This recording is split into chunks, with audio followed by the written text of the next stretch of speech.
Welcome back to Glam and Guts. I am Gabbi Tuft. This is my cohort, Mickey Fitzpatrick. Yes, the bareback king of the South. Oh, you just went there. We'll have a good bareback moment. Good Lord.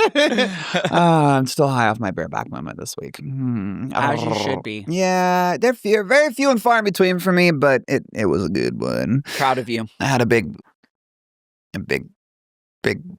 sausage. You've had a lot of big things happen this There's week. been tons of big things happening this week. It's been fucking incredible. Big cars, big businesses. The car, I am crossing my finger this goes through. Like I'm trying to purchase my dream car right now, and who knows I'm going to get it or not because I don't have a huge down payment saved. I got the revenue for it right now. It's been a great ride. I've been saving for this for 10 years. I don't have the full down payment because I've put it into my business right now.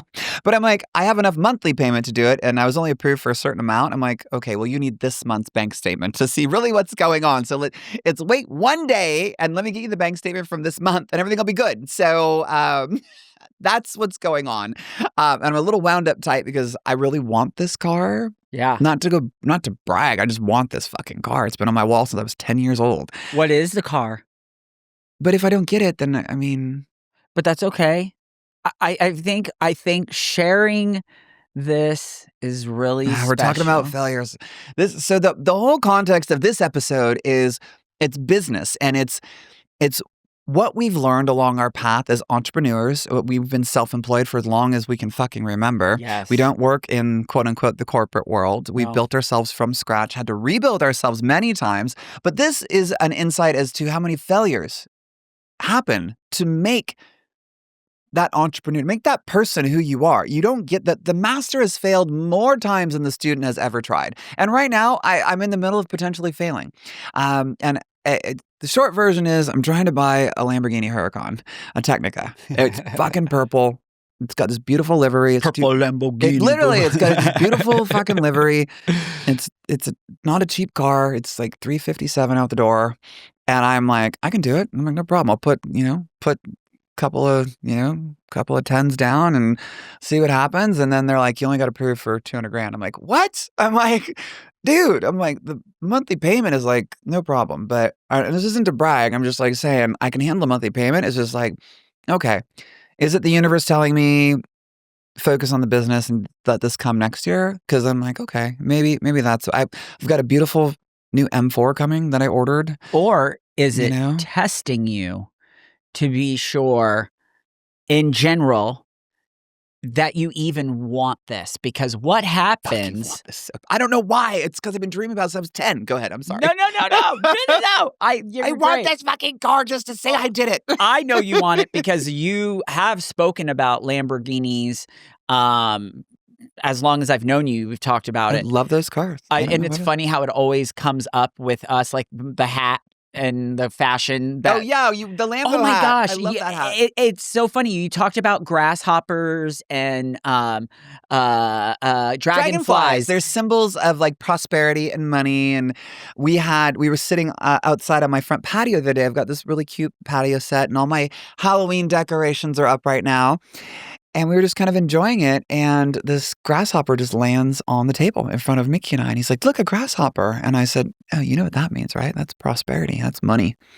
And we're like, thanks, bud. And then he just flew away. We're like, okay, cool. I always kind of call those things little like winks. Like they're like God's way of winking at us. Like, you're in good. Maybe you getting this close is just a gesture. I've been close before. It's just, I think what it is that internally, when that car sits in my garage, that is a symbol that I have done what I set out to do. I've done a lot of things in my life. I was on TV. That's the American freaking dream. I did that. I've run multiple 7-figure businesses, but I just never, remember having revenue in a business is much different than what you take home. Yeah. And so my first business, I spent a lot of money. I squandered a lot of it. We went to Vegas. We partied. I rented lots of Lamborghinis out there just because they were fun. But I was still renting a home at the time. I didn't own my own home. I was blowing through so much money. It was wild. I would spend $10,000 in a day and my bank account would go up the next day. I was like, it was 2016. I couldn't spend money fast enough. Yeah. But I spent it in dumb ways. Yeah. You know? Well, with the wrestling business, money comes quick. Not when I was in wrestling. Really? I didn't make shit in wrestling, bro. Really? Yeah. So don't laugh, but they paid me $100,000. So let me go back in training at FCW. So FCW was the training center for WWE back in the day. It was Florida Championship Wrestling. I got a contract to go out there. I made $750 a week, which was more than most guys make. Some made 400, some made 500. I was the new guy at the time, and I got $750 a week. So I lived frugally. But then when I got to TV, it was $100,000 flat. That was my base pay, but I didn't have any action figures or merch or anything. You have to pay for your own travel. They paid for flights, but hotel, rental car to drive from one state to the next for 4 days at a time and returning it at a different airport, fucking hotels, food, gym. That's all on you. Yeah. Over a third of your income goes to road expenses. So, I probably took home after taxes, maybe $50,000, $40,000. Wow. Yeah. And then I had to pay rent and all that shit. I'm like, Jesus Christ. Okay. So I didn't make any money. So it was not WWE. lucrative for you. No, it was not lucrative. And I got a couple of pay-per-views and a couple of WrestleMania moments, but it was like, oh, here's $800. I'm like, oh, thanks. Here's $500 extra. It was like, thanks. But again, I wasn't a top guy in wrestling by any means. I was very mid-card. But yeah, WWE didn't make any money. And then I blew all my fucking money with my first company that I actually had. And now this is my third company now. And I know to reinvest How cool. By the way, how cool. Thanks. That's really cool. I didn't think of it from that aspect. This is your third business. Third, yeah, soon to be seven-figure business. Well, it is a seven-figure business. Now, let me ask you a question. Speaking of third businesses, because obviously, like, you're my friend, we were a part of each other. I'm kind of like always mindful of like, never crossing boundaries and stuff like that because I'm not. Oh, honey, it crossed my boundary anytime. Okay. So you have the nutrition business and the training. The coaching business. Coaching, sorry. Glow coaching. So what was the other fitness? Body Spartan. Body Spartan. That was my first major business. My first seven-figure business was Body Spartan. Did that? I got excited. Did Body Spartan transition into Glow? No, it crashed. So it crashed in the pandemic because what we did is we had an app that I had created, and I did all in-gym programs. And so I created all the programs for like in gym. So you could download my app. You could go through my series of like 12-week, 10-week, 8-week programs, 21-day resets, all these things that I created, but they were all designed for the gym. Didn't have any in-home shit. When the pandemic hit, I tried to pivot very quickly, but it was too late. And then I started transitioning. It was the perfect storm, the perfect shit storm of how to make a business collapse. And part of it too was, Body Spartan, I didn't understand the constant innovation and need to expand. And when I saw my competitors copying my shit, I just got angry. Oh. Instead of trying to do something different and blaze a new trail, I just got angry. And I was like, fuck these guys. And like, okay, well, I'll take more steroids and be bigger, and it didn't matter because they were taking my ideas, but they were also innovating their technology. And so they were doing things in their app that I wasn't doing. And they were taking some of the ideas and expanding on them, and they were just evolving, and they were doing new things. They were on the cutting edge. And here I was just blowing money in Vegas. I was like, hey, let's party. Oh, wow. It'll turn around, no big deal. And then as the revenue declined and I started transition, my demographic was 90% male. So males, these guys want their hero. They don't want some dude that's turning into a transgender woman. They're like, fuck you, we're out of here. So that business completely tanked.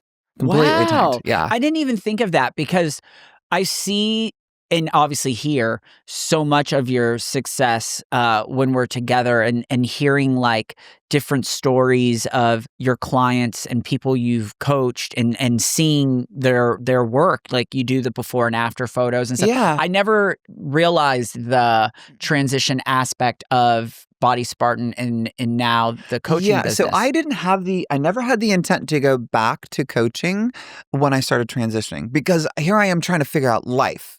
I wouldn't even step foot outside the house. I didn't want to be seen. I knew everything that was wrong with my face, my body. I'm like, this is a rough couple years for me, It was dark. Mm-hmm. And it was just a roller coaster of hormones trying to get balanced. And I didn't know which way was up. So and I think I told this story on a previous one of our episodes, but when everything crashed in that summer a couple years ago, I was out of money. I had no fucking money, and I had to make a decision. Either my kid and I were going to be on the street, or I needed to, suck it up and put my face out there, and that's what I did. But I took all the failures that I had, and this is what we were talking about. It's like the failures from Body Spartan, and I learned from them. I tried to do everything myself in Body Spartan. I tried to be a one-person army. I tried to do all the ads. I tried to do all the creative. I tried to do all the video editing. So, I'm working 16, 17 hours a day sometimes, and I could not get ahead of the curve. And when I did farm stuff out, I didn't know how to manage it. I couldn't completely let go of it. I hired the wrong companies.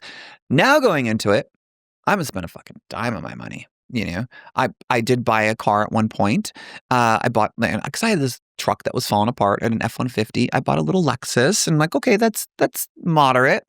But all the money I made went right back into the company. I hired people I duplicated myself and taught them what I knew, and they came with credentials. And I had a lot of hiring mistakes, and I fired them. Like, okay, next, okay, next, okay, next. I went through the hiring process and the firing process.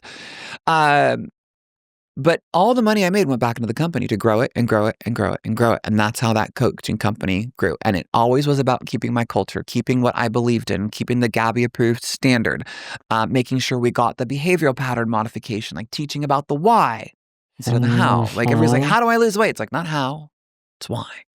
Why do you want to lose weight? Because I got all these competitors out there. They all do great shit. They got great programs. They got great science. But man, if you don't understand how somebody thinks and why they're quitting in week 1, 2, 3, or 4, or 5, all the awesome science in the world ain't going to help them. I have a question. Yeah. You say this on a lot of your videos, whether it be TikTok, Instagram, I don't know where else I've seen you, all everywhere, I feel like. I have to know this. What makes something Gabbi approved? That's what I feel in the fucking moment. No, I'm kidding. No, I actually do have a very regimented list that I go through. So, and for anybody that's new to the podcast, I've been reviewing food products. I'm not paid or sponsored by anybody ever. I cannot be bought. Glow is my brand as of today when we're recording. I'm not sure exactly when this will air. We've been live for 7 weeks with Glow, and it's a Gabbi approved product, of course, because I made it. But for it to be Gabbi approved, there can no artificial sweeteners, no artificial flavors, no emulsifiers, no seed oils, no gums, and everything needs to be natural. And it cannot be sprayed with glyphosate, a toxic herbicide that is sprayed over so many crops, anything that grows in the earth. It's been linked to non-Hodgkin's lymphoma. We had a study come out this year that actually linked it to cancer in Wistar rats. Which we use rats because I say we, but the scientists use rats because they are 90%, give or take, genetically similar to humans. And their life cycles are very short. So we're able to see the progression of disease very quickly in rats. But that being said, it has to pass all those standards. And if it's got modified food starch or cornstarch or maltodextrin or these additives that are just going to cause polycystic ovarian syndrome, going to cause you, symptoms of diabetes, going to lead you to having diabetes. If it's got agave or high fructose in it or fructose, crystalline fructose, all those things. I don't have a full list. You know what the list is? Pointing to my head for anybody that can't see that's listening and not. I'm literally pointing to my head. It is all up in my head. But it's got to be a clean product that isn't going to kill us eventually. And it's not single dose toxicity. It's not, you're not going to eat like a Metrix bar or something. You're not going to eat a Bearbell and you're not going to just keel over and die suddenly. You're going to contract cancer that moment. It's the consistent ingestion over many, many, many, many years of these products that are consistently in our diet. That's where you have these long-term effects. Got you. So one of your favorite ingredients that I hear about often, Splenda, sucralose. What do you want to know about it? So tell me it's more. a big key. Cozy up the microphone here. So as we talk about business and we discuss the growth of Glow and what it means to have a clean product and a healthy product, you often bring it up in a lot of the videos. It's sucralose. So when you developed Glow, was that the first thing? The first no-no? Yeah. Oh, God, yes. Because every fucking protein powder has it, and every protein bar has it. Well, Not every, I say that flippantly. It's, the majority of them have it. And if they don't have it, they have acesulfame potassium or they have something else in it. It's like they have artificial sweeteners. And, people are going to look at this and they're going to go, that study is an epidemiological study. And I go, okay, it is. Yeah, it's an epidemiological study. And they're going to say correlation does not equal causation. And I'm like, okay, you're not wrong. But there's also a multitude of other studies that have shown all these negative side effects of sucralose. Things like the cephalic insulin response when rats are giving, large amounts of them. It causes the brain to secrete insulin. Even though you're not sucking down calories, there's no calories. And over time, they become insulin resistant. But that's with a large amount of it. But what we start to see is like there's all these heaping mounds of evidence that are starting to compile. And while no singular one is going to say, oh, if you have sucralose, you're gonna have a heart attack. No singular study says that. But what we see in this epidemiological study is that, yeah, there could be other factors with these people that contributed to it. So maybe this person was a Diet Coke drinker. And they also had aspartame, and then they had a bar a day. And then the other person, they used dimetized protein, which has sucralose in it, and they had that instead, but they also smoked. It's like there's a lot of other factors that are in this, but the consistent factor across that is like they all had sucralose in their diet in normal ingestion amounts for 8 fucking years. And they all had more heart problems and lack of oxygen to the brain. I'm like, okay. And then the study in 25 that came out in March, it's like, it makes you hungry. It creates more hunger cravings because it drives that cephalic insulin response. It drives the brain to want and crave more food later on. And that's a March 25 study. So when you start looking at all this and you start looking for patterns beyond just what some of these fucking internet doctors do, and they're just like, oh yeah, she's got bad science. I'm like, fuck you guys. Why is Tyson Foods, that literally, I think a couple weeks ago, Tyson Foods just announced, and they're the guys that make all the chicken nuggets and shit like that all the kids love. As of 2026, I think they're pulling sucralose along with a bunch of other stuff out of all their food. If it's so goddamn healthy for you and doesn't cause any problems, why did one of the largest, biggest food manufacturers just pull all the sucralose out of their foods? Yeah. Yeah, go ahead, do me solid and tell me that, all you smart asses out there. But it's so funny. Can you tell I'm still just progesterone is so high today? Well, no, but you know what, Gabby? The thing is, I think that the big picture to where I'm going with it is this whole episode is about business and doing it and making sure, like you said, you've had this is your third business, and I'm learning, in my field as a makeup artist and hairstylist, when you're into your business, it's doing your research, knowing what you're doing, and see what you're doing. You're creating a carbon footprint on this planet by creating something unique and new, because that's the difference. You said all these other protein powders have this one ingredient. You didn't just create something and put your name on something. No. You created something and you did it right. And I think that's the important part to being a business owner. So one of the things that I see a lot of, and I see a lot of failed businesses because of this, and I'm going by my own experience too, just so everybody knows.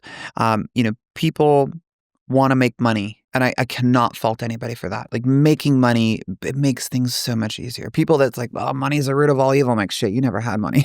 I'm like, and I don't say that in a mean way. I'm like, when the number one stressor for marriages is finances. That is the number one thing that most people argue about in marriage. And it's the largest stressor for people. When you are financially stable and you're no longer worried about like, oh, here's my mortgage, here's this, oh, I can go out to eat, whatever, I'm fine. You got the basics covered. Like you think a lot clearer. When you're stressed out, the prefrontal cortex of the brain the electrical activity decreases. And that's your problem solving area of the brain. That's where you do all your critical thinking, and you can't think. You just literally, you start to panic. So when you have enough money to be stable, you're like, okay, I can think this through. But the failures happen when people are so hungry to make money that they just grab some shit product and they slap a label on it. And while you're going to make some money in the beginning, you will, and you'll make it might be some side money, which is great. It could be a good side hustle. It could turn into something massive, which I love. The failure is that it's just another product. And it's just like most of these protein manufacturers, guarantee they use similar manufacturing facilities, if not the same ones, because those guys' job is to pump out as much fucking protein powder as possible. Like that is the manufacturer's job. So this is a brand. I have a manufacturer that met the specs I needed, did exactly what I wanted, sourced where I needed it, and then they manufactured in their plant. I am the brand. They're what we call the co-manufacturer. And so like these other brands, they just go to these guys and they go, okay, well, here's the ingredients you can choose from. They go, okay, give me these. Okay, this is the one that everybody's using. Let's use that. And then it's who can brand it the best and who can appeal. But you can only appeal to people for so long. You really want to make an impact. Find the white space. And so that's a term to describe what is the area that has been, that's right in front of your nose. But nobody's using. What is there a demand for? Is there something in an industry that you like, that you want to work in, that you want to have a product in? Is there something there that's missing? That if you filled that need, if you met that need, people would go nuts for it, and it could be a goddamn empire. Yeah. That is what we did with Glow, and that's what we did with the 5 products we're bringing to market on top of the protein powder. Everyone fills a very specific white space, and we do it with fucking integrity. Yeah. Everything we do meets my standards, and my standards are through the roof. I do live by the 80-20 rule. Life is about balance. 80% of the time I'm spot on. 20% of the time it's like, fuck it. I'll go to Disneyland and eat some high fructose corn syrup. Shit, that's fine. But I don't do it every day. We're bringing you products you can eat every day. Right. And we meet those white spaces. So if you're an entrepreneur, you're somebody who's thinking about a side hustle, find a product. Like go sell whatever. Get your bag, baby. Like go get your bag. But remember, your reputation is your rep. And so what are you bringing? You know, I waited 5 years to bring a product to market. Yeah. 5 years, I sat on my reputation, built my rep, and I just hustled on the side. I did my coaching business, built my reputation, and built trust in everybody. Right. You know, build that trust and then bring an amazing product that is mind-blowing to the world, that's different. Do something, if you're out to do something good for the world, God, like the money will come. Absolutely. If you make a change and you do something that's going to help people, the money will come. And you did it too. We in previous episodes, we've discussed a bit about community. We've discussed a bit about failure, and we talked earlier about failure and how you've managed to achieve it.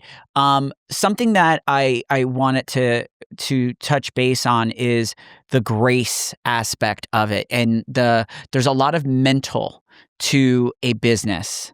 There's a lot of emotion, heartbreak. Again, failure. That's so much. Sorry, I'm looking at my notes. But make sure we hit all our bullet points today. Yes, and we've talked about this many of times, and even in the car, we kind of had a powwow coming to the studio today about a bit of giving yourself a little bit of grace during this time. What would you say? Especially now, considering, you know, your previous businesses, what are some of the things you could tell someone who may be transitioning? You've done this publicly, your actual transition, but what could you say and attest to when it comes to the mental part? Are you talking about like a transgender person doing No, this? Or are you talking about people in general? Just general, because everyone's kind of transitioning, I feel like, in okay, life right now. I wasn't quite sure as a question. So you're talking about the mental gymnastics of being an entrepreneur? Yes. Okay, so I gave a keynote speech not too long ago. It was the Start Out conference in San Francisco. So it's like they're one of the largest LGBTQIA plus 1,200 numbers after that one. No, but huge thanks to Start Out. Yes. You guys have been great to me. They actually asked me to be on the board of directors recently. They're massive, and they're there to get back to the community, which is great. But they asked me to be the keynote speaker at their conference. It's a huge conference they do once a year in California, in San Francisco. And when I was done, I opened the floor to Q&A. And one of the girls asked a question, and it went like this. She said, for those of us that are trying to find balance with like work life and everything else that goes on with like a startup, like what do you recommend? And I said, I said, honey, if you're trying to find balance in starting in a startup company, you're starting a new business, you want to make good money and you have a startup, I said, you're in the wrong industry. There is no balance in entrepreneurship when it comes to startups. If you want to like you want to do the things that the 1% of the 1% of the world have. You want to have that kind of stuff. And like we're talking about the car I was trying to buy earlier. Yeah. Like you want that stuff, you got to work like the people. You cannot be mad at the people that put in 20 hours a day of work and they do it for a year. Because somewhere someone is working harder than you, and they're making more money than you. Yeah. And it's not that they're just sitting around typing on their keyboard. They're actually doing things that are pushing their business forward. I said, there is no balance. You want to get, there'll be balance someday. Mm-hmm. Someday you can take a deep breath, but not now. In the beginning of a company life cycle, there is no fucking balance. It is all or nothing. It is keep your main hustle. And on the side, when you get off work, do everything with your spare time possible until the moment you can't keep your eyes open to start that business. Do it all yourself. And then get up the next morning and do it all over fucking again until you have revenue. And then take that revenue and dump it back into your company again. The mental taxing of starting a company, there are two ways to look at it. It is scary as shit and I can't handle it. I wasn't built for stress. I need to get on my phone and get a quick dopamine hit and get onto TikTok and Instagram and X. And then I just get, okay, I don't need to do shit. And you get that mentality. Or you fucking turn your phone off. You turn on, this is what I did when I started my coaching business, the Glow coaching, not Glow Foods, but Glow coaching. I had a laundry list of shit in a sauna to do every single day. And I would put my phone on, I'd drop my daughter off at school, put my phone on do not disturb.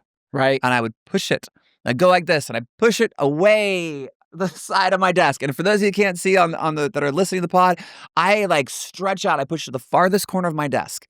And that way, if I went to reach for my phone, I had to actually make myself uncomfortable, get over there and reach for it. And I knew that I was going out of my way to get my phone. And what it is your brain saying, I want dopamine. I want to feel like I accomplished something for the day. When in reality, what you need to do is stand up, take a couple of deep breaths, hop around a bunch, change your heart rate, change your blood pressure, change your state of mind. You change your physical state, you'll change your state of mind. Heart rate, blood pressure, body temperature. And so I'd get up, jump around a little bit, walk up and down the stairs 2 or 3 times, sit right back down. And then I just go right back to work. I'm like, not until my fucking list is done. I ain't fucking moving. And that was it. And when the day was over and I got everything I needed, I'm like, okay, I line out my tasks for tomorrow. And that is the mentality. And you can be stressed out as fuck over that, or you can look at it and go, every time I do this, I'm this much closer to my goal. And I'm excited to fucking do this. And that's my mentality. Yeah. I am excited to fucking do it because then I reward myself. Like I go on little trips here. Like I give myself those dopamine hits. Right. My dopamine, like me, I bought myself an annual pass to Disneyland this year. I love. That was great. That was $1,719. It was $1,719. And you guys like, oh, fuck, she's a Disney adult. I'm like, goddamn right I am. You should see my bathroom. The pirates that jump out the walls. Yeah, it's wild. I had Peter Pan in the bedroom with me. You do. Here, I'm put my snot rag over here. Sorry. But yeah, it's like, that's not a lot of money to some people. That's like a penny to, billionaires and millionaires. And it's like, but to some people, like, you spent $1,700 on an annual pass. I'm like, I did. I wanted to. I bought it. I earned it. I go about once every month and a half. I fly my ass first class there because I don't fit in a regular coach seat and I earned fucking first class. That's how I want to spend my money and make myself feel good. That's how I fucking do it. It's probably a waste of money. But at this point in my life, I'm like, I want to fly first class. I want that experience. And that's, people go and you buy shit and things to make you happy. It's the Fight Club. Yep. You buy shit. What's the line from Fight Club? Fuck, I can't remember it. It's like, Stavros, insert it right here. Advertising has us chasing cars and clothes, working jobs we hate so we can buy shit we don't need. People buy shit that you don't need. I like to buy experiences, as I'm talking about buying a Huracan. But that's an experience for me. You know? It's a fucking experience. I go to Disneyland and I decompress for 3 days. I don't think about work. I go run around, act like a fucking 10-year-old kid with my mom who's 74 years old next month. I'm like, we go have fun. And then I come back and when I get back into it, I hit the ground running when it comes to business. There is no stop. I'm like, I want to do that again.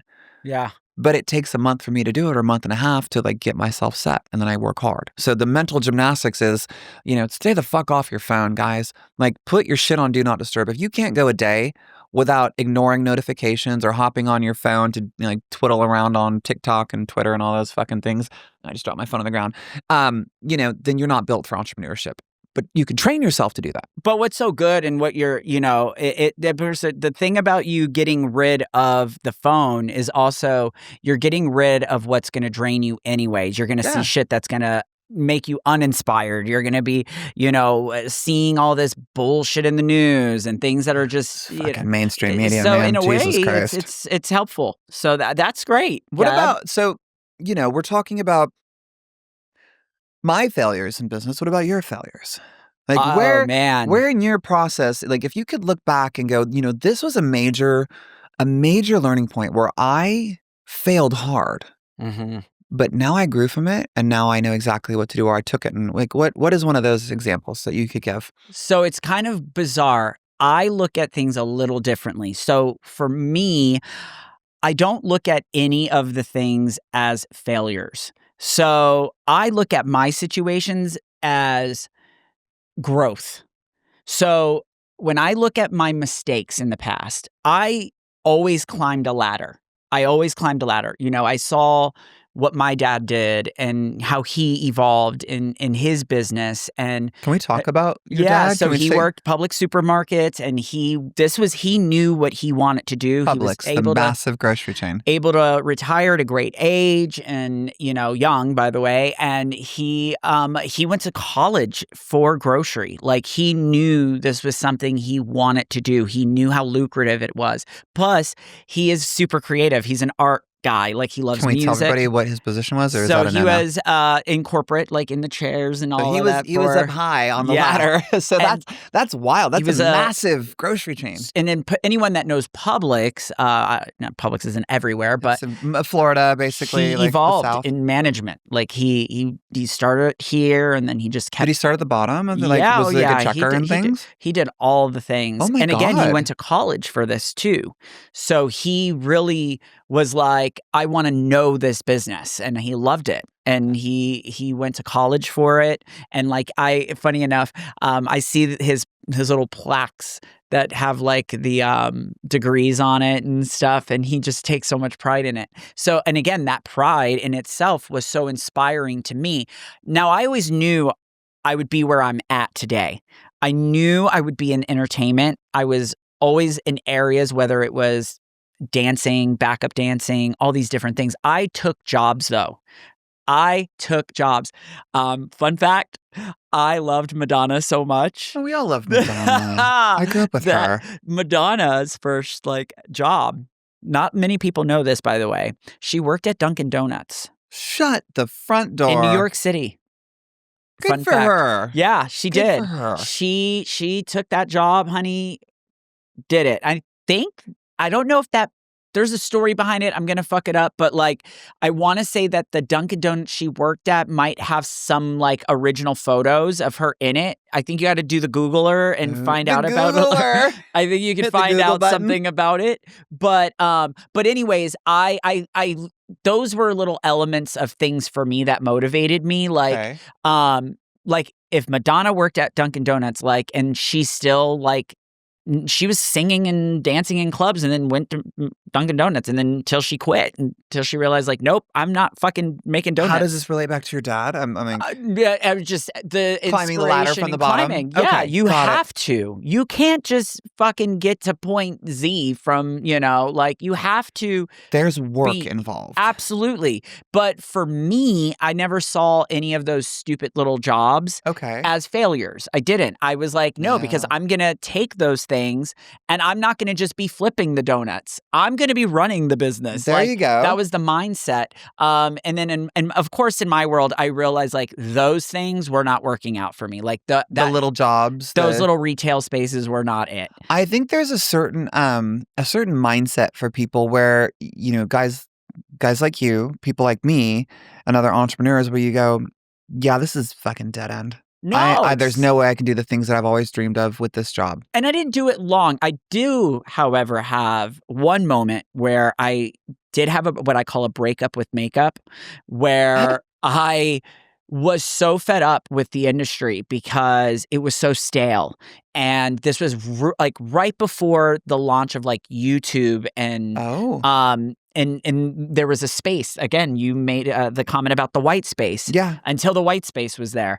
It was just this selling these eyeshadows and numbers. And I'm like, no, there's something missing. Like, we want to work with Jennifer Lopez, honey. We want to work with, Mariah. We want to, no, there's got to be more to even that. Right. There's got to be more to this. And I became like working in a blood bank.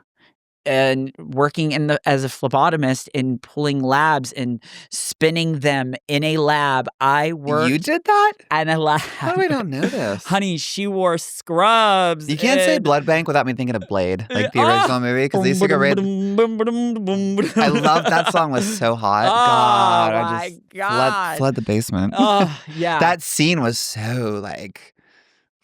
Yeah, I mean, I'm being such a rave head. When a DJ blasts that song, Confusion is what it's called. Is that what it's called? And when that fucking song comes on, to this day, it's that scene all over again. That's for all. me. Anytime I hear that song, it's all I can think about is like Wesley Snipes walking through that rave, and then all the sprinklers coming on, and then they all turn around, like all the girls are just drenched, and the guys are soaked. I'm like. And kudos to the lighting people who light the room in red because they know their jobs, because they're like, we know what we got to do. So I couldn't do anything but think about that. So, but yes, I did have a Blade moment. back to your failures. So yeah, I had a breakup with makeup because something was missing, the white space, like you said, and then I realized. Being in the bank, the girls would come in because they knew I did makeup aside of the lab, and they would say like little comments to me like, "Are you seeing like they're doing makeup now on the internet?" Like, and I was like, "What are you talking about?" And this is the white space. Evolution of YouTube and makeup. Oh, and it was huge. And at this point, I had already been doing makeup. I had already had a great opportunity to work with Scott Barnes, my mentor, one of my best friends. I love him to death. And he's J-Lo's makeup artist, right? Yes, okay. J-Lo, Vanessa Williams. I mean, you name it. He's worked with everyone from Kim Kardashian. He was... So basically small names is what you're saying. But, yeah. It's just, names nobody's ever heard little of. ones. Tiny, small, whatever. We're no size queens. Not me anymore. And we were talking about that earlier. Fuck hormones, man. I fled LA to come back home because I was so fed up with the industry, and this is even with knowing Scott, because I knew there was heartache even there, like working with stars. Like I'm like, no, something had to change. Blah, blah, blah. What is that little container behind the protein there? This? Yeah. What is that? My douche. Let me see that. So, when we're talking about hormones, I'm like little sticks. I was like, hormones are just the killer of like size. You're saying we're not, we're saying we're not size queens. And it's like, I was thinking about, not to cut you off, but just thinking about my experience this week, because like I had a little romp and I haven't had one in a long time. And, it's like the difference in like his stick, it was like microphone size, and like mine's now like this. It's just like this little tiny Gabbi. container of little hand sanitizer. I'm like, we have this gigantic sausage of a microphone I'm talking into, and this little tiny petite little squeeze bottle next to it. I'm like, yep. Oh my God. So anyway. Sorry, I just had to interject because I can't get the thought out of my mind of that. I'm like, how'd that happen? So anyways. Mickey's like, I'm talking, motherfucker. I just feel like when it comes to the times where you and I have failed, I look at my industry. I've always sort of been in it. I've always sort of, but it's changed so much. And that's where it becomes a little complicated, because we change, it changes. You've like seen the change in your industry when it comes to like the protein powders and fitness, and now like you got the Pelotons and all these other things. But like I always had one dream in mind. And the biggest dream for me was somehow or another, I wanted to end up in professional wrestling. I grew up a fan, knew that I loved the women, but my mom knows this story very fondly. Hi, Mom. I used to put the posters on my wall of the Sables, the Sunnies, the Jacquelines, the Jazzes, the women, the Chinas, and I would have them on my wall, and my mom would walk in, and here comes the giant poster of like Sable's tits and like all these different Playboy magazines, because my dad thought he was like, oh, he loves this, whatever. Oh, he's straight as an arrow. That's But great. That's here I am, us gay boys, we have our women, our heroes, Sure. our Lady Gagas and whatever. Mine was the women of professional wrestling. And let's not forget the ECW girls, the Francines, the Beulahs. I loved these bitches. Okay. They were my inspiration to being a business, because Wow. I wanted to make them look like stars. I always did. I always would tell my mom, I'd be like, but look at her hair and look at her makeup. And my mom always knew I had a passion. No, wait, was this a moment where you were finding that inspiring, or you were going like, I think if I did this like a Zoolander move, like I could just no. and then it was like even better? Yeah, because I was like, what are those bitches doing? Like, those suits are cute, but like it could be done better. And I just saw something different. And again, this was when I was young. This is, so I replayed the moments in my career, the white space, where I could have done something different, and then insert a moment where Louis Vuitton is coming into place, and I'm now interacting with one of the top female wrestlers, Natalya Neidhart, and we're just talking business. We had we forgot for a second that she wrestled, that I did hair and makeup. We were just talking about fashion and about how the industry's changed, and we were just hitting it off. And in my mind, I'm like, I want to fix your eyelash. and then it's like, I want to fix things up. And so we had this moment, and an ex of mine connected us in a deeper way, and then insert my dream coming true. And it's like all those moments that I've ever had were so pivotal for what I did now, because I am not just Natalya's makeup artist. I am the first guy they've ever had in professional wrestling doing makeup. And I'm setting the standard here. First of all, the men would walk back. There's still moments where like the legends will walk back, and now a lot of them know who I am because I've been around for so long. Forever. But like, I think it's a shocking moment. To see a guy doing makeup? Back. Oh, absolutely. There's Ian is at WWE. He's killing it. But when I was there, it was all women that were always, the makeup leads. Well, Jackie, Jackie was there when I was there. Honey, Jackie is the white space for wrestling too, because Jackie brought in something that the wrestling business didn't know. Never seen before. An artist. Oh, yes. She is beyond a business. She is an artist. Yeah. And those looks too, like the looks that y'all created. When you look at those superstars, you have to remember that, there's a vision sending them out. And, a lot of them might have an idea of what they want, but it's people like Mickey that actually take a vision or even come up with a vision. Like you were the creator of really like what you brought Mother to life. I had an idea, but you brought her to life. Like my wrestling character. And it was like, okay, the makeup is this. And what if we did this? And what if she had the scar on her eye to represent this? Like Mickey he's the brainchild behind Mother's scar. And there's a whole lore behind all that. And we've never got a chance to tell that story. But the point is, like, the artist, the white space, like these characters that you see on this big screen, the makeup artist has a lot to do with like developing that look and bringing that character to life. Jackie was she's still running that train at WWE. Jackie taught and instilled, and I know I speak for a team of artists, not just at WWE, but even at AEW, where now I even try to speak to my team at AEW about this, because it's what Jackie instilled. As a business, you are a business, because these athletes that are sitting in our chairs, they have a match to fucking go over. Oh, yeah. And part of that is your brand, your image is that. But I'm trusting you, because when I go out there in front of 50 fucking thousand people tonight, I need this to go over. And continuity and all these different things. It's a business. Oh, yeah. Everything made so much sense. Working at Publix, working at Dunkin' Donuts, working at all those things that I did, I realized they weren't failures. Gabbi, I beat myself up throughout my life because I've had so many, like, again, little jobs. Mm-hmm.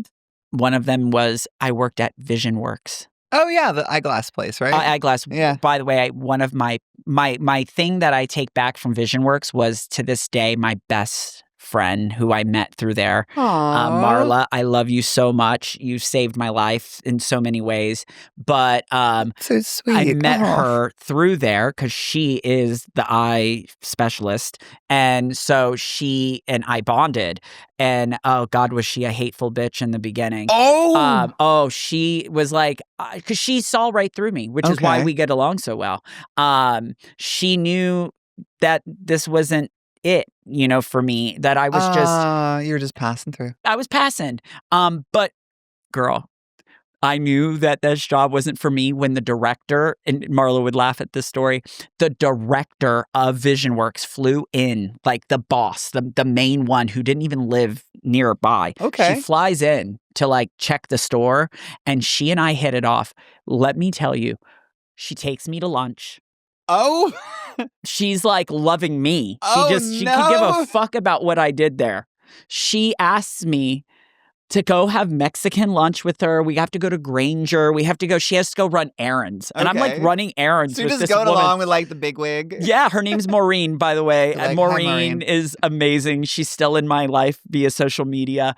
But she then asks me, Gabbi, she says, the flagship store in Tampa, it needs a remake, a remodel. I trust your opinion. So not go and sell and do all these things for the eye doctor. Fix eyeglasses and shit. No, come in. Can you paint it and redecorate? That's what I got paid. No way. So you talk about like failures and like I knew, but every job I had, I Mickeyfied it somehow or another, and I added that little touch to what I did. And now, full circle moment, I look back and I have little projects that I've worked on that are still sitting in there. Okay. I can't say too much, but Ryan Jones, one of my very dear friends who is an engineer, we have since created products like Sharper Eyes, which is tools, cosmetic tools, white space, as you talk about. We love white space. in the beauty industry, because we've had how many eyeliners, blushes, eyeshadows, how many fucking times are we going to see makeup products? Like, can we come up with some white space in the beauty industry? We've seen Beauty Blender is a white space. We've seen some unique things, but Ryan Jones and I have created some things and some stuff. Oh, shit. And I don't even, how do I not know about this? Damn, so things have happened because you're sandbagging me, motherfucker. Yeah, I think Jesus. We had some loopholes in that thing, honey, because what I love though is that throughout all of your different, little jobs along the way, you ended up doing what you love. And there's, the makeup artist, the stylist, the fashionista in you. You ended up doing what you absolutely fucking love. And there's a saying, if you do what you love, you'll never work a day in your life. Ever. And, you're doing makeup at AEW. You're on here talking about fashion and makeup here. It's like, it is a part of your life. And as I sit here, I can see you're not working right now. And you're, when you're at AEW, you're not working. When you were glamming me today, it ain't fucking work, man. We just have fun. And I know that there are so many people out there grinding right now in jobs that they absolutely fucking hate. Yes. And it's like, just know that everything we do is a choice. And you're probably there for some universal serendipitous reason where there's a lesson that the universe is trying to teach you at that moment. And you may not see it for 20 years. You know, maybe you get fired, maybe you find a different job, maybe you do something else, but you're going to look back on that and go, "Oh, I know what I gleaned from that moment." You know, we were talking about grocery earlier. My first job, my second job. My first job was flipping hot dogs at a car dealership for my dad. Of course, hot dogs, honey. I know. Sausages go way back in my life. But I was 14. I flipped hot dogs for, you know, a car dealership, for a Ford dealership, for like when they did promotions and stuff. Oh, They wow. cooked hot dogs for the customers, and you know, no big deal. It was just learned some work ethic there. But my first, like, quote unquote real job was working at Safeway. I was a bagger, and I was this very introverted little kid. And part of the requirement is that you look every customer in the eye and you greet them. And, you know, when you're walking down the aisles and if they need something, you walk them over there, you be kind and courteous. And it was our job as we were bagging groceries to like sneak a look at this is back when we wrote checks. Like, do you guys know what checks are? I mean, we're dating ourselves right now. We would handwrite checks, and the customer would give you their check and you'd have to like look at the last name. And it was, "Oh, thank you, Mr. Fitzpatrick. Would you like some help out to your car?" Or, "Thank you, Mrs. Fitzpatrick." And you had to instantly figure it out, you know, and the checker would be sly and kind of like slide the check your way a little bit so you could look at it, because Safeway would send secret shoppers through. But what it did is it took this introverted little 17-year-old kid who had gotten picked on their whole life in high school, which turned them into an introvert. I never wanted to talk to a person or look them in the eye. And it forced me to smile at people, and forced me to make eye contact, and forced me to learn how to speak to people confidently and take chances, because I had to like, "Oh, hi, okay, Miss Fitzpatrick, can I help you out to your car?" And then we had to have a conversation on the way out the car. And I'm like, that job, I busted my butt like out there. And it's not like the guys you see at HEB now and in Walmart where they've got like the cart things that are motorized and they don't even, I had to push 20 fucking carts, you know, with my bare hands and maneuver those fucking things around. It's like I busted my hump. And I was only there for, you know, a year or two, but I learned how to talk to people, and it brought me out of my shell. And eventually here I am doing what I love. I love helping people and doing health and fitness. And so it's like all these little things along the way. You may not see it, but it's adding something to you. So you talking to this, you know, higher up, and you being somebody lower on the ladder, and suddenly you're redesigning. Like, I know for a fact you have had crazy conversations with certain executives at both wrestling companies. I will remain unnamed, but you're not afraid to talk to them. No. And I guarantee that it's the previous experiences that you had that some might consider failures. You might have felt like a failure at the time. You learned from that. If we, like I said earlier, the master has failed more times than the student has even tried. But if we fail and we lay down, and as we say in wrestling, we look at the lights on our back and let them pin us, it's over. But if we fail forward, we get up and we try again, and again, and again, and again, and again. Eventually, it's going to stick. Yeah. And it did. It's getting stuck. sticky. We like getting sticky, honey. It's getting sticky. And I love that. I love being sticky with you. I mean, I like a sticky night. I like getting sticky with you. Let's get sticky, baby. Let's get Let's do it. sticky. We do get sticky together. Yeah. We have some great chats about our businesses. We really do. And I think, too, you know, when we look at the creation of businesses, and we again, this is mostly about failures. I like to circle back to the beginning. You know, if I don't get this fucking car, it ain't the end of the world. What did I learn? I'm like, okay, instead of putting a massive down payment on this goddamn car, like I might need to if I want to get it. I'm like, well, they want me to put 150 grand down on this car. I'm like, I'm in the middle of starting a business. I should probably take that 150 grand and order some inventory and create some new flavors. And, you know, maybe put some more money into marketing until that I literally feel comfortable spending that. And it's like, I do feel comfortable spending it, but it's just at the same time, I'm like, in Body Spartan, I would have spent that fucking money. I'd been like, yeah, let's go. I don't fucking care. Like, whatever, there's more money coming. I'm like, well, you know what? There might be a shift in the algorithm. You know, and here's a great example, guys. You want to talk about learning from your past mistakes? Mickey and I, today you saw I got 2 violations on a live. I make a lot of my money off lives. I just hired an ad agency and here's the thing. Diversification in a business is so important. So if anybody's starting a business, my previous failures is I didn't diversify. I was like, Facebook ads, that's all I need, 2016. And I was in early. I made all my money in 2016. It was crazy. It was before they started like separating like your audiences. I could spend $20, I could make 100 on it. And if I decided to spend $100, I would keep that same multiple. So if I had a 5 by ROI and I spent $1,000, I'd make 5,000. It was just no question about it. Facebook had not, they had not started like throttling who your audience was so they could reach everybody. They just wanted to get the word out there. So I made a shit ton of fucking money. But That's the only platform I advertised on. Mm. I didn't go into radio. I didn't go on TV. I didn't do like any other social media. I didn't just care to evolve. Now, I just hired the ad agency. I had some problems with my TikTok ads. I have like a technical error. I don't know what it is. I can't post any ads. So I got old ads running and my revenue from that is declining. So it's forcing me to go live twice a day to put good information out there, answer questions, but I also plug my protein. And that's where I make a lot of my sales to make the revenue I need. And so I learned I need to quickly diversify and I need to be on TikTok ads. I need to be on Facebook, Instagram. I need to be in Google AdWords. I need to have a TikTok shop. I need to have affiliates in the TikTok shop. I need to have a separate affiliate program outside of that so that people on other social media platforms can sell me. There's 7 marketing channels right now, plus my lives. There's 8. Damn, and then there's girl. organic. There's 9. So organic posts. There's 9 marketing channels that I need to get into. And I've started most of these. But the majority of my income right now, until this ad agency gets up and running, until Matthew gets the affiliate program, everything's going to happen probably the next week. I'll have all 9 of these running. Right now I have 2. And TikTok keeps giving me these violations because this is really good for everybody to know. I have a TikTok shop, but there's a problem. The shop will not sync properly with my Shopify store. And so when my customers' orders update in Shopify, the warehouse says, hey, we've shipped their stuff out. Shopify sends the information to TikTok, but TikTok does not update it in the TikTok shop. And so it just looks like their order is unfulfilled. And so you have a health score in your TikTok shop. And every time an order goes unfulfilled for a certain amount of time, you get dinged a certain amount of points. So my shop's actually in danger of being suspended. But they just changed the terms of service now. And if you have a TikTok shop, if your product is available somewhere within TikTok, if you send people off the platform, like if I say, hey, go to my website, you can go to coachgabbi.com, hit the shop, order your glow, use the code ILOVEGLOW for free shipping. If you say that in a live, it's a violation.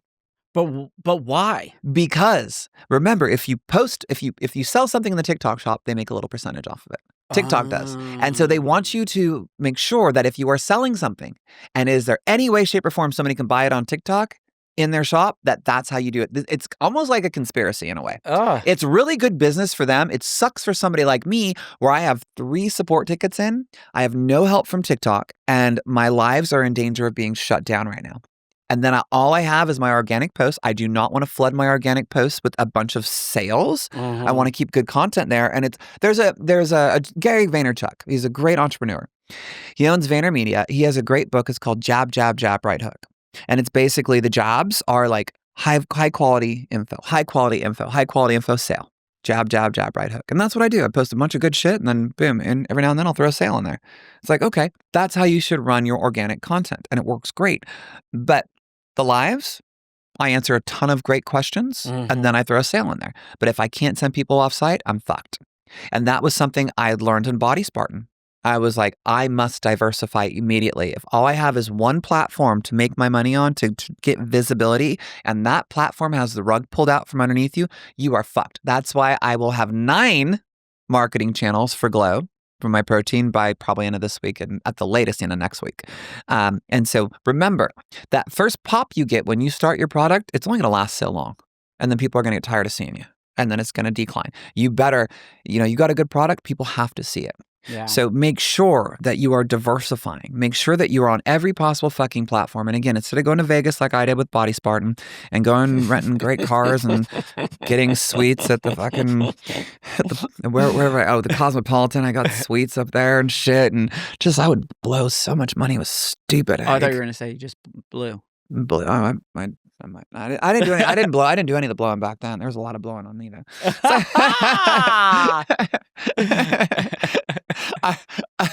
Instead of doing those kind of things, take that money and put it back into your business and spend it on ads, spend it on new platforms, hire agencies, hire people to work for you that can do these things and help you diversify. The faster you diversify, the more views you get on your shit from a cold audience versus just the people that know you, the faster you're going to grow. I have to ask you then, so where we're at. Yes, there was a lot of sex in Vegas. Oh, sorry. I can tell those stories if you want me to. Oh, we're going to talk about those stories. Where are we? Where are we at? I have to know. So, yes, like-minded people. I take it in the ass. Oh, I'm so sorry. God, Gabbi. Glow. where we're at right now. So right now we're being introduced. This is still vaguely new. Yep, 7 But weeks deep this- as of recording this. We're live for 7 weeks. This podcast will air. What's next for Glow? Oh my God. So when this podcast airs, let's see, this is episode 4 right now, I think. Yeah. Something I think we're in episode 4, maybe 5. It depends where we decide to put it. So it'll be 4 weeks deep. This will be probably November-ish. And don't quote me on this, guys. We're just trying to figure out all this. We could be closing down our crowdfunding. I'm not sure. We're supposed to go to crowdfund mid-October for our Glow Bar. Okay. And so that's on the WeFunder platform. I know, right? It's massive. Can you give us any? Because I got to know, any insight on the bar? Like what to look forward to? What excitement? I can't tell you anything yet because we haven't launched the crowdfunder or the crowdfunding platform on WeFunder, and I don't want it to be public knowledge until it's out. But what I can tell you is we do have a top secret ingredient that's never been used before. Wow. Yeah, and we will be using allulose. As you guys know, I'm a huge fan of allulose. It causes your body to naturally secrete GLP-1 hormone that your body naturally makes it. So glucogen-like peptide, Ozempic, Wegovy, Mounjaro, tirzepatide, semaglutide, they're all GLP-1s. They're in massive amounts, though. You know, your body naturally makes this stuff, but allulose is a rare natural sugar. And when you ingest it, there are some really incredible studies on this stuff. It actually controls hunger cravings. Wow. And I think I mentioned this in another episode, but in 2018, there was a Korean study that was done where they had people ingest 2 teaspoons of allulose in water. So it's like sugar water. You just mix it in your water in the morning and the evening. Did it twice a day.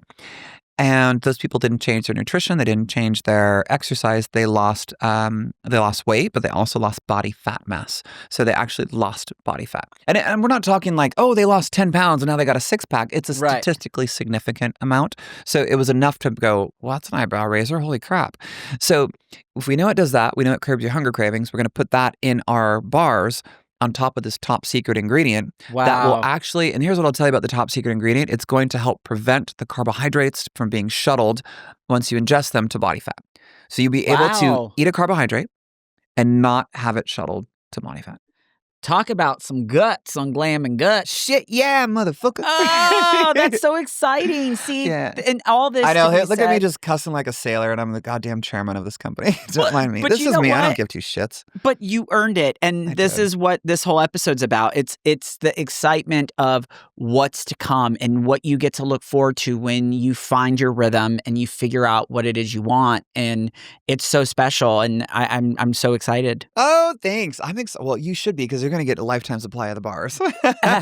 And once we have them, whenever, it's crazy because, again, we do a lot of pre-recording of our episodes. Once they're in our hands, we will be having them on the show. And mind you, once we're funded, it's 10 to 12 weeks to production on the bars till we have them in our hands. We're 90% formulated right now. And it's not like we've actually started formulation. We've been in talks with this company. They've worked with Magic Spoon, Stars and Honey, Kellogg's, Nabisco. They're our formulators. It's actually called the Helmsman Group. And they're incredible. The CEO, Mark Haas, is on our advisory board. But we've had so many conversations with them. They know exactly what they need to do. So once they get to work, it's still 10 to 12 weeks to get the formulation perfect, run the prototypes, and get us the final bar between all the sampling we got to do. But once we have them, honey, we're going to be glowing it up in here. I'm just so excited because I are going to have a mouthful of something every time. Oh, I'm sorry. And it's not sausage. It's not ultra processed meat. I just Although I like a good ultra processed sausage. I remember do you remember when we were in Vegas and we were like, I think it was at I think it might have been day 2 in Vegas. I just remember you had a blue top on. Okay. And you were like kind of. That was when Katie was on the pod, right? Day 2 was Katie Forbes. Day 1 was Perez Hilton. Day 2 was Katie Forbes. I just remember us in Glam and you were talking about the what ifs of building this next. Oh, God. Yeah. That was like a year and a half ago, 2 years ago almost. That's crazy that here we are starting in this podcast room. We were there for a podcast. Doing exactly, my lash is stuck. Doing exactly what we said we were going to set out to do. Yeah, it's really, really exciting. And that's what this is all about. And it's the reinvention and it's the taking pride in yourself a bit, because we don't give ourselves enough grace and pride for what we've done. We've earned this. And people go out all the time. And, like you said, not everyone loves their job. No. God, no. And if you don't love your job and you're making good money and you like the money, well, more power to you. But again, everything could be a stepping stone, and not everybody is meant to be an entrepreneur. And like we circle back to the beginning, we were talking about the mental aspect of being an entrepreneur. You were either built to handle the stress or you're not. Yeah. And I think, people like you and I, we've reached a point in our lives where, although today was different, I was pretty fucking stressed out.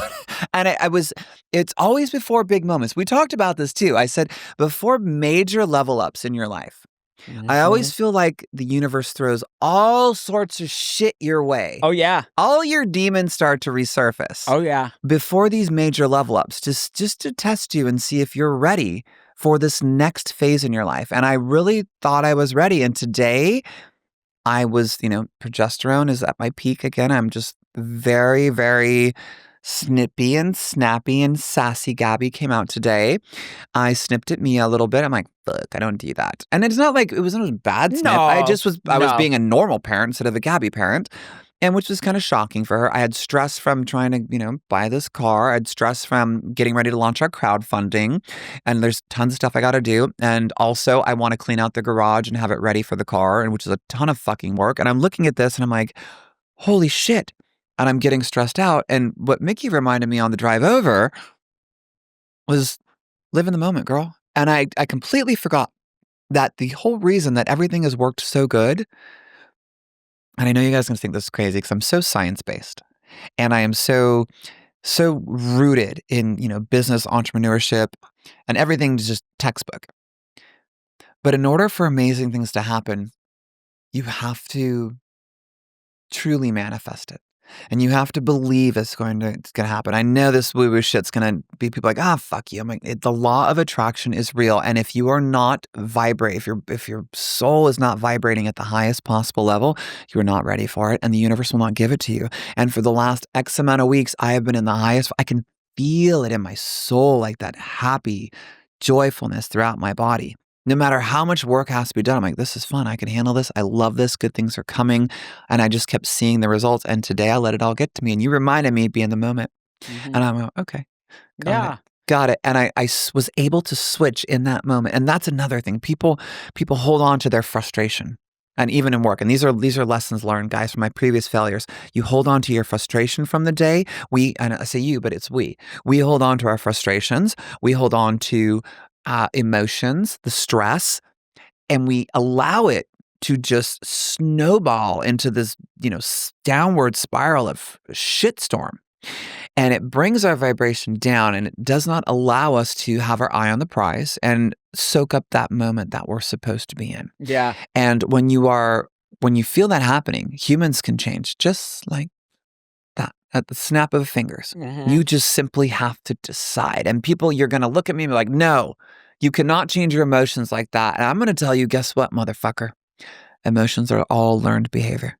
You do not come out of the womb feeling stressed out, jealous, malice, rage. It's all learned behavior. We learned from whoever we're around, whoever we spend the most time with, people around us, our society, that, if we're in a bad mood, then we got to sulk at it and it's going to drag us down for the entire day. Fuck that shit. All you have to do is decide. It took me 10 years to train myself not to do that, but I can pull myself out of it in a heartbeat. Yeah, it's funny that you said 10 years, because I think about my time doing Total Divas and that was my pivotal part of my career. My life changed in that point because cars changed, houses changed, life changed, everything changed. 10 years it took me learned behavior to understand and where I'm at now. I mean, you said it, the things happen to you, they crash, they stop, they halt when something big happens. I mean, my version in the Bible, it talks about God in the wilderness. This is God's playground now. When you're out and lost in the wilderness and things are not happening for you, that is God's personal playground to start, making sense of things for you. He starts pulling things away from you, taking people away, inserting people, teaching you things. This is your time. Yeah. So, And the more time you're by yourself, we talked about that last night too. The season of just being you without being in a relationship. I also feel like that's huge. Relationships can make or break your business life. Woo! Yeah, if you're in a relationship right now and it's making or breaking your business life, raise your hand, say aye. Make sure your spouse or a significant other isn't around. But I see you. Go ahead, raise both hands and your pie hole. I'm raising. Mickey raised both legs and his pie hole to that one. Yes, I did. They can literally, a relationship where the other partner does not recognize what you're doing and does not support you, that can just instantaneously crush anything that you are about to do. It will literally drag you down. If they cannot support you working for 20 plus hours a day for traveling, like you travel, WWE is probably one of the hardest things, AEW, the wrestling world. God, like the travel schedule is insane. I don't get paid to do makeup. I get paid to travel. Literally, like you're in an airport more or driving more than you're actually doing your job. Like imagine being on. That's why I left WWE in the beginning, was to be with my family. I was gone. If I was doing house shows, I would leave on a red-eye Thursday night. And I would not be home until Tuesday at 3 o'clock, 3:30 in the afternoon. So I would get a day and a half with my family. And that was it. And away I go, and away I go. But if your significant other does not support you chasing your dream, you're with the wrong fucking person. Yeah. You will never reach your dream. On the other end of the spectrum, if you have a significant other that completely supports you, you got a cheerleader in your corner, whether it's a guy or a girl, I don't judge, whatever. If it's a guy that wants to wear a skirt and pom-poms and cheerlead you, good for you, girls. But like, whatever. Oh. The point is... Sounds freaky. That's how I started. Anyway. Come to the dark side, bitches. Oh. Or don't. No, there's no room. But if you have a spouse, significant other that supports you, you are going to do things that you never imagined were possible. And the third option is just fucking be single and focus on your goals. And that's, that's where I'm at. I have nobody to tell me yes, no, or otherwise. You're currently in that situation too, Mick, where you have got nobody but yourself to make incredible decisions. And it's very liberating, right? Yeah, it is, because I get to now not be distracted by certain things, and I get to lean into things that make me happy, like leaning into you, learning about Glow. I'm like, I feel like I am like in your like grace grace, sorry.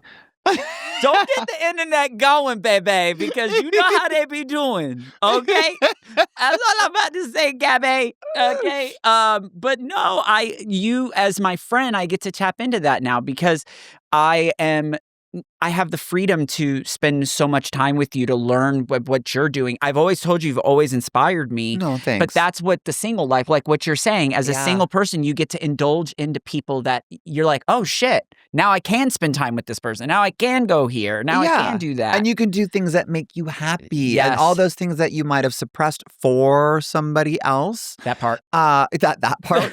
And you may not even realize you're suppressing it. It may not even be fully conscious. Like suddenly you're free to do whatever the world you want to do, and you're free to spend your money however you want. You can fucking squander it. You can reinvest it. You can, what'd you say? I thought you were just hookers saying, and blow. You can fuck. We can hire midget hookers and blow. I mean, that's great. Midget hookers. Oh yeah, let's go fucking do that. That's a wild love ride. People. I mean, I'm friends with Dylan Postel. He's great, man. God, that guy. We should say that for the wrestling podcast. I'll tell you all about Hornswoggle. I was just about to say Hornswoggle. I love you, Dylan, but you're getting thrown under the fucking bus on this podcast. The best.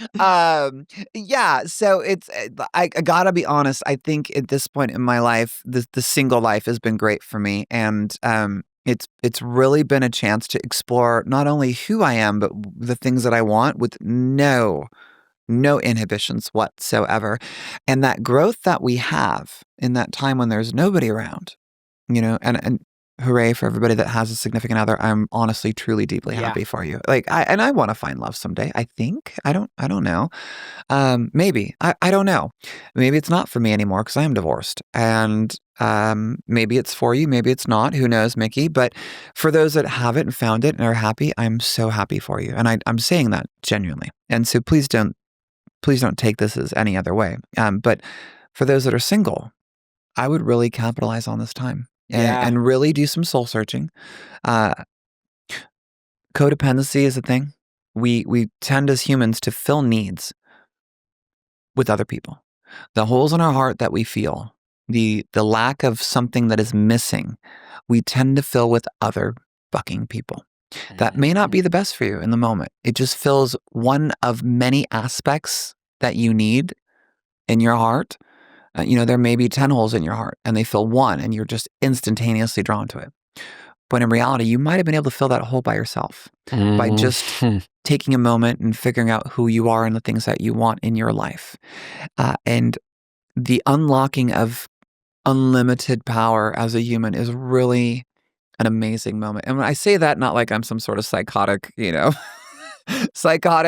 don't No. know. I'm just like, you've suddenly realized you are in full control of your life and Yeah. that any way you want to go, any dream that you have, you are capable of doing it. It just takes time and it takes effort. Effort is tying your shoes. Yeah. Effort is pouring a cup of coffee. Effort is peeling my ass out of this fucking couch when I'm done with this podcast and, driving home in traffic to get it. That's effort, but it's not hard. I have effort. I know where you're going with this. No, I don't think you do. Okay. You know what it does? I think this is important because we talk about giving love and grace to people around us. I really thought there was a dick involved in this somewhere. I could have sworn there was a sausage joke coming. There could be a dick in this. It takes effort sometimes to pick up the phone and tell people how proud you are of them. That effort is important because if it's on your heart, it's important, especially now in the times that we're in, especially as, if you're seeing your friends, we hear so many people talk shit about the success of other people. Oh, God. People love you until you're doing better than them. Correct. And that's why it takes effort to say how proud you are. I'm proud of you, Gabbi. I'm proud of you, Mickey. And thank you. You're really good at that, too. He'll call me out of the fucking blue and just be like, I just want to let you know I love you and I'm so proud of you. Like, what? So God, who important. is this person? You're great. That's my dad and my mom for you. No, they raised you right. I'm all this, my new journey right now that I'm currently in.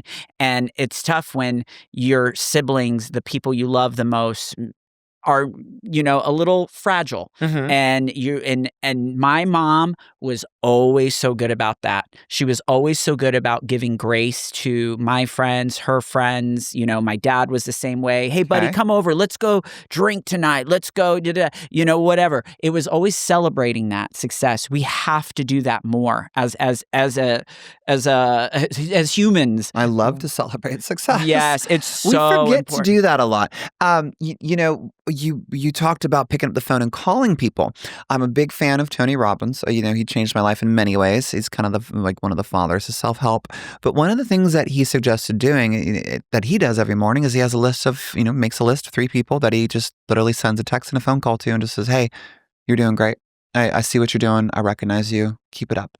And that's it. That's how he starts his day every day. He just finds 3 people in his contacts and he just, honestly goes and sees what they're doing and then gives them the pat on the back, but a genuine pat on the back. Yeah. And fuck, that makes a difference in people's lives. But you do that a lot with your coaching business, Glow. You have a way of giving grace to everybody around you. And I see it on your lives. Thanks. I see it on social media. You put it on your stories. I may not wear a cheerleading outfit and wave pom-poms around, but I am kind of a cheerleader. I beg to differ. I've seen that costume in your closet. I have a couple of dress-up things. I like to play dress-up. What's the Family Guy thing where Brian walks in, or Stewie walks in on Brian, or either way, and he's like, so, playing a little dress-up, are we? Yeah. But hey, listen, it takes effort to put that cheerleading outfit on. You know what? Lingerie is such a fucking waste of money, man. It just ends up on the ground. Yeah, fuck that. Let's just sidebar for a second. Lingerie is sexy. One, it's a pain in the fucking ass to get into. Feels so nice once it's on. You're like, oh, this is hot. But God, I have torn so many of those things trying to put them on. It just catch a toenail on that fucking thing and it's over. It's like, God damn it. And then I got to go find another one. And then it's just what's the fucking point, man?